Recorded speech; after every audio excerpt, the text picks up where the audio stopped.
Last weekend, I was walking through an open house here in Los Angeles, and I caught myself doing something that I had never done before. 20 years ago, I probably would have walked straight to the kitchen and looked at the countertops, the cabinets, the view, and imagined entertaining family and friends there. This time, the first thing that I noticed was the staircase. Then I looked for the laundry room. Was it upstairs? Main level? Next, I looked at the primary bedroom. Was it on the first floor? And I remember smiling because I realized something.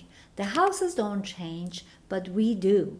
As I've gotten older, I look at homes very differently than I did years ago.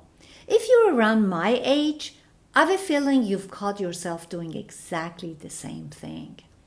After more than 20 years helping Los Angeles homeowners buy and sell homes, now I'm asking many of those questions myself. I don't think we're really looking at the houses the same way we used to. I think we're asking ourselves, will this home still work for me today? If that's something you've been wondering too, you're in the right place. Every week on this channel, we talk about one housing decision that many of us eventually face. So today, I'd like you to see if any of these sound familiar. The first thing I've noticed is that many people no longer use most of their homes. Think about your own house. How many rooms do you actually use? For many people, it's mostly the kitchen, the family room, one bedroom, the primary bedroom usually, and maybe one bathroom, the primary bathroom. The guest room hardly gets used.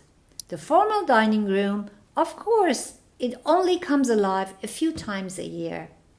Maybe there is an upstairs bedroom that has become the storage room.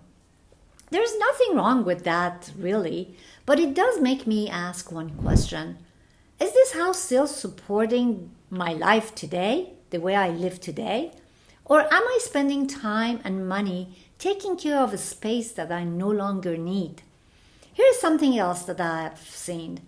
Owning the house starts feeling like another responsibility. When we were younger, spending a Saturday painting a room or working in the yard, it didn't seem like a big deal. It was actually exciting. Now the projects never seem to end. One day is the roof, another week is the plumbing, the landscaping, the painting, replacing appliances. It's not that people can't do these things. Many still can, but they're simply wondering if they still want to do those projects. That's a very different question. This next one is probably the hardest, that sometimes we're staying in a house because of what it represents.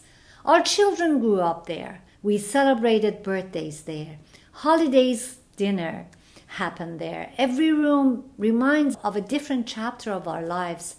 And I understand how that feels. But over the years, I've realized that memories aren't inside the house. They're inside us. The question isn't whether those memories matter. Of course they do. The question is whether the house still fits the life that we are living today. Here's something I've noticed over and over again. People usually know long before they make a move. They start browsing homes online. They stop at open houses. They ask friends where they live. They watch videos like this. They begin imagining something different. Then they say, maybe next year. Sometimes waiting is exactly the right decision, but sometimes waiting means fewer choices later on. Health changes, our needs change. Whenever possible, I'd rather see that we make these decisions just because we want to, not because we have to. And finally, this is the one that made me think about my own life. There comes a point when you're spending more time taking care of the house than enjoying the life you've built inside it, or traveling.